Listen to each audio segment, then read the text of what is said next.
કે ભગવાન એ શું છે? દેવું.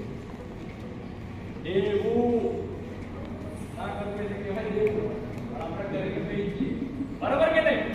સાહેબ દેવાની અગર આપણે વાત કરીએ સાહેબ, આકાશભાઈ કેટલું દેવું છે? વધારે નથી, 50 જેવું છે. 50,000 50,000 નોર્મલ છે.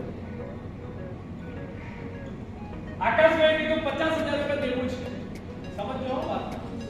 આકાશભાઈ નું દેવું 50,000 છે. 3 મહિનાનો ટાર્ગેટ આકાશભાઈ લીધો કે મારે 3 મહિનામાં 50,000 રૂપિયા પૂરા કરવા છે. તો આને કહેવાય તત્કાલ. શું કહેવાય? તત્કાલ. તો 3 મહિનાના ટાર્ગેટ એવો બનાવવાનો કે જે તમને તત્કાલ જરૂરત હોય. કેવી? તત્કાલ. તત્કાલ